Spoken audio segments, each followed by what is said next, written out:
Bonjour à tous, voici la 10e vidéo sur la recherche documentaire en sciences qui va présenter l'étape 6 du carnet d'enquête, c'est-à-dire la dernière page, la page 12. On va faire un petit bilan de l'étape 5, ensuite je vous présenterai l'étape 6 et enfin je vous montrerai comment mettre en forme à la fois le texte, les paragraphes, mais aussi les illustrations. Tout d'abord, un bilan de l'étape 5. À ce point de la recherche, vous devriez avoir terminé de reformuler vos informations et le texte de votre exposé devrait être quasiment terminé. Voilà ce à quoi ça ressemble pour moi. Évidemment, si vous l'avez fait par écrit, ce sera à la main que vous pourrez avoir cette forme-là. Si vous avez donc terminé de relever, organiser et reformuler vos informations, il faut faire le point sur cette 5e étape de votre travail. Et donc rendez-vous à nouveau à la page 1 dans le tableau qui est tout en bas, celui-là. Et sur la ligne 5, vous allez pouvoir faire une croix dans la colonne faite. Vous allez bien réfléchir à ce que vous a inspiré cette étape, est-ce qu'elle était facile ou difficile? Qu'est-ce que vous ressentez? Est-ce que vous pensez l'avoir réussi ou raté? Et en fonction de ce que vous en pensez, eh bien vous allez remplacer le carré par une croix à la main ou le X sur traitement de texte en face de la façon dont vous pensez avoir réussi, raté, si c'était facile ou difficile. L'étape 6.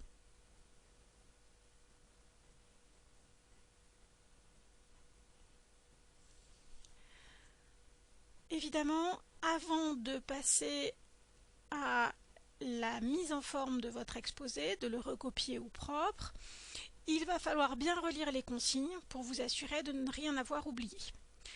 On a rempli le tableau d'auto-évaluation du carnet de recherche. Vous relisez les consignes dans deux sens. Le premier, c'est vérifier que vous n'avez pas oublié d'éléments dans votre recherche et que tous les éléments que vous aviez prévu de traiter sont traités. Deuxième chose, vous vérifiez bien les consignes sur la forme qu'on vous demande. Combien de lignes, le nombre d'illustrations, les éléments qui doivent figurer dans le format papier ou le format traitement de texte que vous allez rendre à M. Cuneau ou à M. Demany. Si tout est complet, si vous avez bien vérifié, à ce moment-là, vous allez pouvoir faire la mise au propre de l'exposé, soit sur un traitement de texte, soit à la main sur une feuille. Pour ceux qui font le travail sur une feuille, je vous conseille de faire une petite maquette avant pour savoir où vous allez placer les titres, les textes, les images, éventuellement le lexique et les sources. Je vous conseille pour ceux qui font sur papier de prévoir des cadres et puis d'écrire sur une petite feuille à côté, vous découpez ensuite et vous collerez dans le petit cadre de la feuille finale. Ça vous évitera, si au moment d'écrire le dernier paragraphe vous faites une grosse bêtise, de devoir tout recopier par exemple. Pour ceux qui travaillent sur traitement de texte, si vous voulez bien organiser, vous pouvez faire des insertions de zones de texte, mais c'est un petit peu délicat à manipuler, néanmoins je vous montrerai. Une fois que vous avez tout remis au propre, relisez bien votre travail en vérifiant l'orthographe, en vérifiant qu'il ne manque pas de mots. Pour ceux qui ont fait sur papier, vérifiez que c'est bien propre et soigné. Vous vérifiez que vous avez bien vos 3 illustrations, que s'il y a des mots difficiles, ils sont expliqués, et vous vérifiez bien que vous avez vos 3 sources. Évidemment, dans ce travail, tout ce qui concerne le travail de groupe est abandonné, donc ça vous n'avez pas à le vérifier. Et encore une fois, cette étape va correspondre à l'exposé et non pas à votre oral, il n'y aura pas d'oral. Et cette étape-là, c'est pas moi qui l'évaluerai, mais ce sera M. Cuneau ou M. Demany selon le sujet que vous avez choisi. Si vous ne m'avez pas encore envoyé le carnet d'enquête au moment où vous aurez terminé de mettre au propre votre exposé, vous pourrez remplir la dernière ligne de la colonne, la dernière ligne 6 du tableau qui est tout en bas de la page 1, la colonne faite, facile, difficile, réussi, raté. Si vous m'avez envoyé le carnet d'enquête avant, c'est pas grave et ça ne vous empêchera pas d'avoir une évaluation complète. Alors quelques exemples, comment mettre en forme. Un exemple, voilà ce que moi j'ai réussi à faire en texte sur les différents documents que j'ai relevés sur les conséquences de la pollution sur la santé humaine. J'ai numéroté mes parties en allant de la plus générale aux plus précises. J'ai fait des paragraphes. Comment faire un paragraphe? Alors, chaque fois que vous changez d'idée, vous changez de paragraphe. Ici, c'était les conséquences. Ici, c'était les causes. Et je me suis arrêtée là, il n'y avait rien d'autre à dire. Sur la pollution de l'air, conséquences, population touchée, causes et solutions. Quand on veut changer de paragraphe, on se met à la fin d'une phrase et on appuie sur la touche Entrée.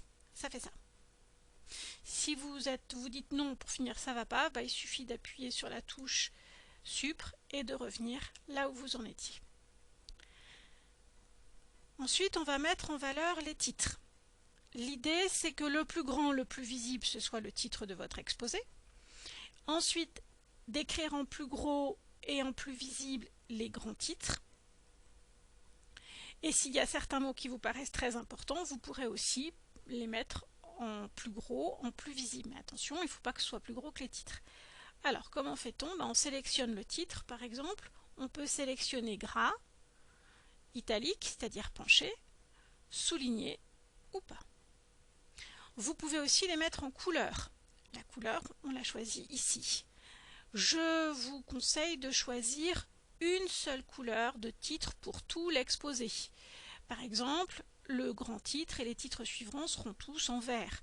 Ne pas faire ou en bleu ou en jaune, peu importe. Choisissez une couleur quand même qui se voit bien, pas une couleur trop claire, sinon on va avoir du mal à vous lire. Choisissez des couleurs qui se voient bien, mais ne multipliez pas les couleurs sur votre exposé, ça risque de le rendre illisible. Pour augmenter la taille, vous sélectionnez, même chose, et la taille, on peut la sélectionner ici. Plus le numéro est grand, plus la taille est grande. Évitez ou essayez d'éviter de mettre un titre sur plusieurs lignes. C'est plus difficile à lire. Enfin, vous pouvez changer de police pour mettre votre titre de façon encore plus visible. Attention, encore une fois, ne multipliez pas toutes les polices possibles, ça devient illisible. De même, choisissez des polices qui sont lisibles, parce qu'il y a certaines polices, pour réussir à lire, c'est quand même compliqué. Et l'objectif, c'est que votre professeur sache quand même de quoi vous allez parler ensuite. Voilà pour les titres. Ensuite, vous allez ajouter votre lexique. Si vous l'avez déjà préparé au fur et à mesure, comme je vous l'ai conseillé dans l'étape 4, il n'y aura plus que des copier-coller ou des recopier à faire. Enfin, vous allez mettre vos sources. Je vous conseille de les mettre à la toute fin. En principe, les sources et les références au moins des 3 documents que vous avez déjà trouvé à l'étape 2-3 et que vous avez recopié déjà au propre à l'étape 4. Par exemple, ici, vous voyez, j'ai déjà ma référence. Ça veut dire que pour ma source, je vais pouvoir faire copier. Alors, j'ai fait CTRL-C. Ou ici, copier, c'est pareil. Ou ici, copier, c'est pareil. Me mettre à l'endroit où je veux mettre mes sources. Par exemple, à la toute fin. En règle générale, les sources, c'est à la toute fin. Et vous n'aurez plus qu'à coller. On refait la même mise en page. Alors, si vous ne voulez pas refaire à chaque fois, il y a un petit truc qui est super bien sur les traitements de texte. Vous sélectionnez la forme qui vous plaît, si vous l'avez déjà faite.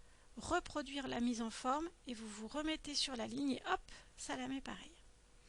En principe, si vous avez bien déjà relevé vos sources à l'étape 2-3 et à l'étape 4, mettre les sources sur l'exposé, ça va très vite. Il reste le cas maintenant des illustrations. Alors je vous rappelle qu'il en faut 3. C'est une question qui revient souvent. Comment on fait? Alors, si vous avez déjà trouvé certaines illustrations à l'étape 4 et que vous vous dites que vous voulez les garder, on va juste la copier-coller. Donc on sélectionne, clic droit, copier, ou même chose, copier comme ça, ou éventuellement les touches CTRL-C appuyer en même temps. Vous allez à l'endroit où vous voulez mettre votre illustration. Par exemple, celle-là, elle illustre l'air, la pollution de l'air. Vous sélectionnez et vous collez. Alors, ensuite, il va falloir choisir la taille. Clic droit. Ici, vous pouvez modifier la taille. Ça va rester proportionnel, c'est-à-dire que si vous augmentez la hauteur, ça va aussi augmenter la largeur pour ne justement pas déformer votre image et qu'elle reste visible. Si vous voulez enlever des morceaux, vous avez l'option rogner ici. Si vous faites ça, ça va enlever un petit morceau.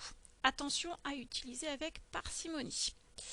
Et ensuite, surtout, quelque chose de très intéressant, la façon dont vous allez réussir à l'inclure à l'intérieur de votre texte. Pour ça, il faut aller dans, vous faites clic droit, format de l'image, vous choisissez l'onglet habillage et vous choisissez rapprocher. Si vous êtes sur OpenOffice, vous faites la même chose, sauf que cette fois, il faut choisir adaptation au texte et envoi relatif à la page. Et ça va vous permettre de cette façon-là de promener votre image comme si vous aviez une petite image qui était découpée et vous allez pouvoir choisir de la mettre et de l'inclure à l'intérieur de votre texte. Alors ça se goupille plus ou moins bien, mais ça permet de bien inclure votre image dans le texte et de ne pas la mettre sur le côté en laissant des grands blancs.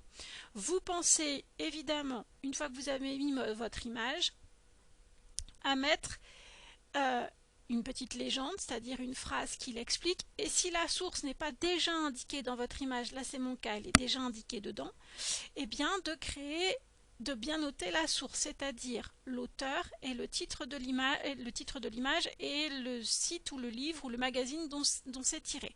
Quand c'est difficile à écrire comme ça, à côté sur traitement de texte, vous pouvez faire insertion d'une zone de texte, toute simple. Vous allez pouvoir écrire dans cette zone votre source ou votre titre, votre légende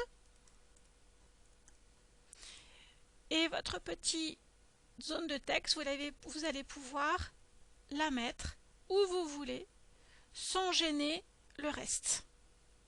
Et ça peut être très pratique pour vous.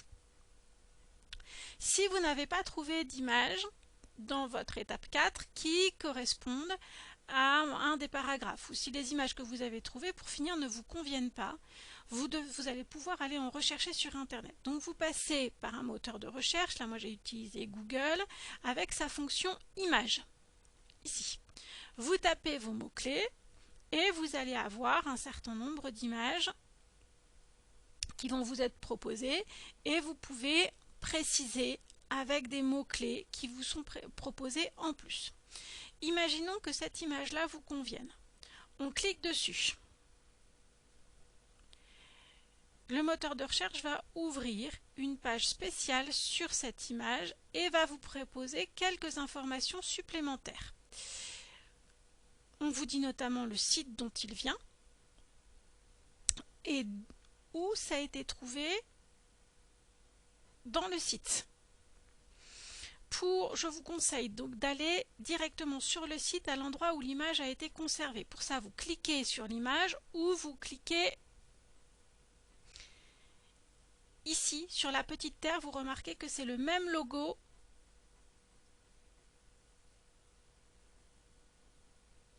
que celui de EasyDoc pour pouvoir aller sur un site internet. Là, vous lisez attentivement la légende qui accompagne l'image. Et pour ça, Wikipédia est très bien fait, pour bien vérifier qu'elle correspond effectivement à ce que vous voulez illustrer. Si c'est le choix que vous voulez faire. Vous cliquez sur l'image pour la voir en grand. Et sur Wikipédia, c'est très bien fait. Vous avez juste en dessous le nom de l'auteur, la date à laquelle cette image a été mise en ligne, et vous pouvez également son titre, ici, et on vous précise également qu'elle est libre de droit dans le domaine public. C'est-à-dire que si vous voulez l'utiliser, il n'y aura aucun problème, vous n'avez pas d'autorisation à demander à l'auteur. Si l'image vous convient, clic droit, soit vous copiez l'image et vous la collez comme je vous l'ai montré tout à l'heure, soit vous pouvez faire enregistrer l'image sous. Vous la mettez dans votre petit dossier, de recherche, de sciences, où vous avez peut-être fait déjà une copie de votre traitement de texte, et vous l'enregistrez. Vous retournez sur votre exposé, vous allez à l'endroit où vous voulez l'installer, insertion d'une image, vous allez chercher dans votre dossier l'image et elle va s'inclure à l'endroit où vous l'avez demandé. Et là, même chose que tout à l'heure, clic droit, vous allez choisir la taille qui vous convient, vous allez choisir de rogner éventuellement certaines parties, vous allez choisir la façon dont vous allez pouvoir l'inclure avec le texte. Vous voyez qu'il y a plein de façons de faire, et vous allez l'insérer au mieux par rapport à votre texte. En principe, une fois que vous avez fait tout ça, que vous avez, donc bien sûr vous mettez avec votre image les sources, la légende comme pour l'autre, vous sauvegardez bien, vous sauvegardez copie éventuellement, et en principe votre exposé est terminé, il est prêt. N'oubliez pas quand même de bien relire pour vérifier les éventuelles fautes d'orthographe et autres oublis. Au revoir à tous.